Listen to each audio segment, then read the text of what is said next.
Venäläinen keksijä Leon Theremin loi mystisen maineen saavuttaneen syntetisaattoreiden edelläkävijän noin 100 vuotta sitten.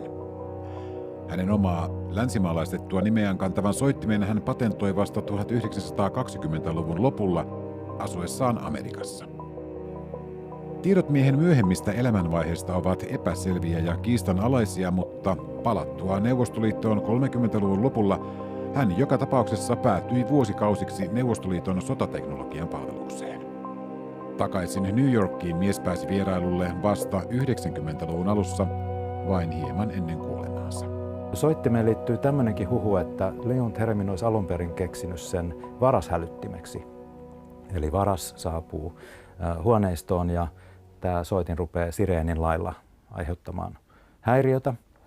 Toisaalta 1920-luvun tanssijat, modernit tanssijat, käytti tätä instrumenttia jo jollain tavalla niin kuin koreografioissa. Näin ollen soitinta leimaa tällaiset jännittävät, hieman epäselvät faktat, ja sitten kun se vielä valjastettiin kauhuelokuvien soundtrackkeihin 50-luvulla, niin mun mielestä lopputulos on erittäin legendaarinen.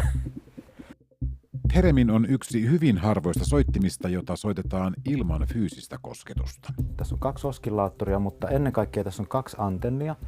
Tässä on äänen voimakkuusantenni ja äänen korkeusantenni. Ja käsillä me operoin sitä soittaessani niin, että mä en koskaan varsinaisesti kosketa niitä antenneja. Tai voi niitä koskettaa, ei siitä sähköiskua saa, mutta se ei ole tarpeen. Soitin siis reagoi ihmiskehon läheisyyteen.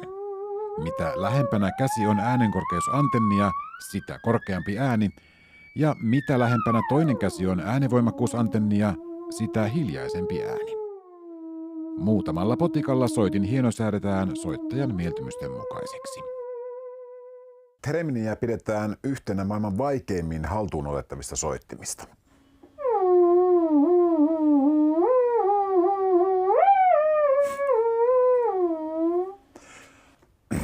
Tarvitaan aika paljon hyvää tahtoa, että sen olisi tunnistanut ukkonovaksi.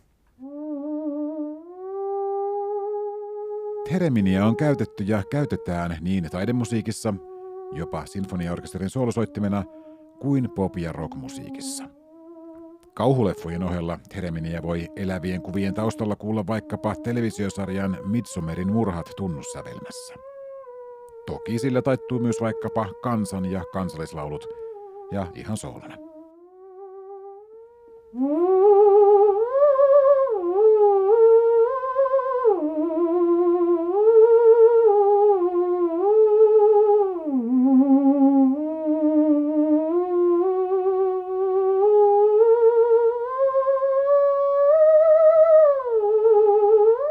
Jarmo Saari on soittanut Thereminia muun muassa Radion sinfoniaorkesterissa, mutta omilla keikoillaan hän käyttää sitä yleensä hieman eri tavalla.